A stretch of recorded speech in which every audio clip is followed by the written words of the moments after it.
해당 물건지는 임야예요. 적어도 한 90만 원 정도에는 거래되지 않을까 이런 생각을 갖고 있었는데 약 10만 원 정도의 거래가 되고. 대지도. 대표님 안녕하세요. 네, 안녕하세요.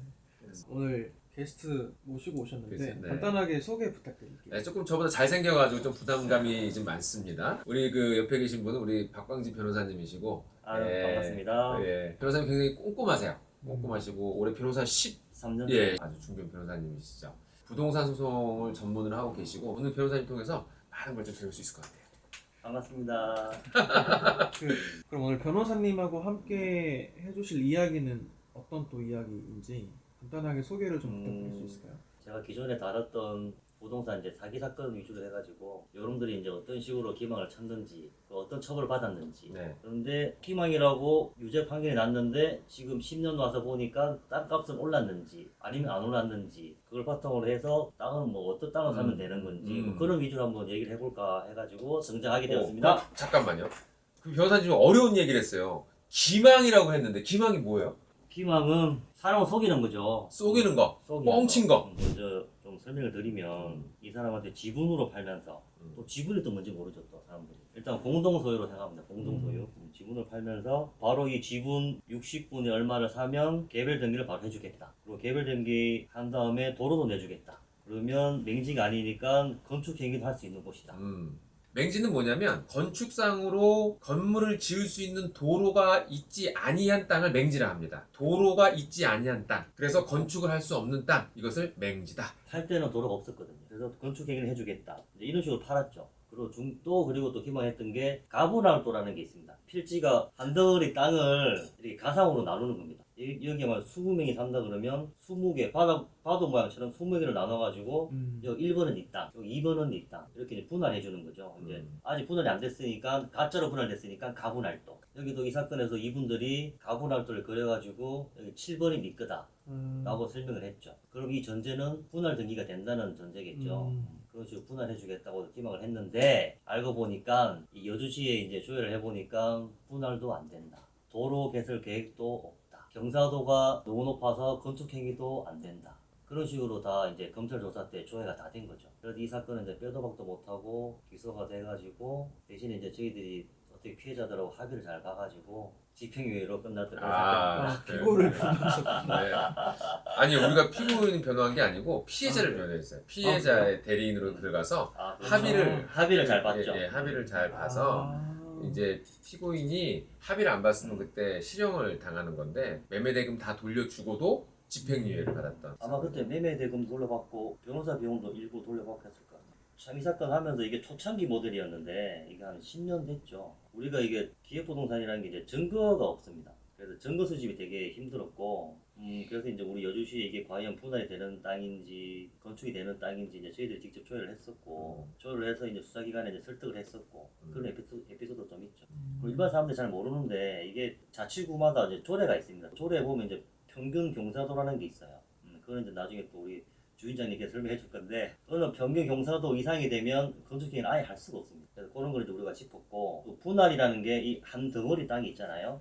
이게 또 자치구마다 분할할 수 있는 개수가 또 정해져 있어요. 한 번에 할 수 있는 거, 뭐 3개면 3개 그런 것도 우리가 다 파악을 해가지고 조회를 했더니 이 땅은 아예 분할이 안 되는 그런 땅이었고 이 사건을 하면서 여러 가지 좀 겪을 수 있었던 것 같아요. 가서 담당 공무원도 제가 직접 만났고 근데 이때 되게 재밌는 이슈가 있었던 게 뭐냐면 우리가 피의자 신문조서라는 게 있어요. 그때 우리가 신문조서를 보면서 너무 웃겼던 게 뭐냐면 수사관이 물어보는 거야. 이 사장한테 당신 같으면 이 땅을 샀겠습니까? 라고 경찰이 물어봤어요. 그랬더니 거기 답에 뭐라고 써있는지 아세요? 아니요, 저놈을 안 샀겠습니다. 자기도 안 사겠다는 판 거네요. 자기도 안 사겠다. 그런 땅을 봐서 그 피의자 신문조서를 보고 그때 우리 엄청 웃었어요. 그런 상황이 있었고 그래서 저는 요걸 좀 한번 찾아봤어요. 당시에 이게 평당 97만 원 정도의 그 매각이 됐어요. 과연 이 땅이 지금은 시세가 어느 정도나 되고 있을까? 그래서 제가 한번 찾아봤습니다. 지금부터 한 12년 전에 판매된 금액이 땅값이 많이 올랐으니까 지금쯤 좀 비슷하게 좀 일어나지 않았을까? 저는 이 생각을 가지고 여기 시세 조회를 해봤어요. 현재 시세를 보니까 약 21만 원 정도 되고 있는 거예요. 그러니까 아직도 4배나 더 올라가야 되는 상황인 거죠. 당시에 저희가 이 소송을 진행할 때 인근의 거래가가 평당 한 12만 원 정도 된다 이렇게 생각하고 있었는데 지금 해봤자 뭐 10년 지났는데 2배밖에 안 올랐네요. 그래서 그로 우리가 합의를 잘 봐서 그때 돈 받고 그렇죠. 뺀 게 잘했다. 뺀게 잘했다. 우리 의뢰인이 잘했다. 돈 번 거는 우리 의뢰인이다. 네, 이제 그런 생각을 좀 하고요. 그럼 이 땅 말고 이 땅에 접해 있는 대지들 해당 물건지는 임야예요. 그 옆에 있는 대지는 과연 얼마에 거래될까? 적어도 한 90만 원 정도는 거래되지 않을까? 이런 생각을 갖고 있었는데 막상 조사를 해보니까 약 54만 원 정도의 거래가 되고 대지도. 그러니 살 때 이게 참 많이 비싸게 샀다. 그러면 얼마나 기망행위가 많이 들어가 있을까? 생각보다 많이 안 올랐네요, 진짜. 네, 맞아요. 이게 여러분들이 진짜 엄청나게 이득을 봤네요, 진짜. 그렇죠. 그래서 이분들이라고 그런데 표현하면 안 돼. 집행유예밖에 안 받았네. 이거 뭐야 이거? 그러니까 우리 이거 하면 안 돼. 우리가 하면 안 돼. 나쁜 놈들 진짜. 생각보다 많이 안 올라서 진짜 충격적이네요, 진짜. 네. 그래서 다음에는 그런 것도 한번 봤으면 좋겠어요. 실제로 저희가 소송을 하고 했던 것 중에 땅값이 좀 올라간 것들이 있어요. 과연 있을까요? 오늘 들어보니까 되게 회의적인데. 근데 이게 여주 또 평창 이쪽으로 주로 하는 회사예요. 그러다 보니까 가격이 안 올라갔어요. 근데 내륙 쪽으로 봐서 영종도, 영흥도, 당진, 그 다음에 평택 이쪽으로 하는 회사들이 있거든요. 거기도 좀 올라갔어요. 그래서 그런 사례를 한번 또 다음 시간에 보면 어떨까 싶어요. 이런 식으로 가치 없는 땅을 속여서 약간 기망적으로 팔면 그 기획부동산인 건가요? 아니 기획부동산이라고 다 나쁜 업체는 아니죠. 사실 이제 우리가 아직 오늘 얘기는 안 했지만 좀 찾아보니까 대박난 땅도 있습니다. 그런 것들이 혼재해 있다 보니까 실질적으로 개발 호재가 땅값에 미치는 영향에 대해서 알지 못하고 그냥 자료만 취합해서 호재라고 생각해서 파는 사람들이 우리가 흔히 말하는 기획부동산이라고 좀 볼 수 있을 것 같고 또 이 많은 호재라든지 이 호재가 땅 가격에 미치는 영향 이런 것들을 잘 조사해서 판매하는 회사들도 있는 것 같아요. 그렇죠. 근데 뭐 이런 말씀드리기 좀 그렇지만 우리 쉽게 말해서 기획부동산 그러면 좀 안 좋게 보는 게 맞죠. 또 단독 필지로 팔면 덩어리가 크니까 그 돈이 많이 들잖아요. 그럼 한 명한테 못 파니까 이걸 쪼개가지고 공유 지분으로 사람들이 뭐 3천만 원, 4천만 원 이렇게 언제든 가용할 수 있으니까 그런 식으로 많이 팔죠.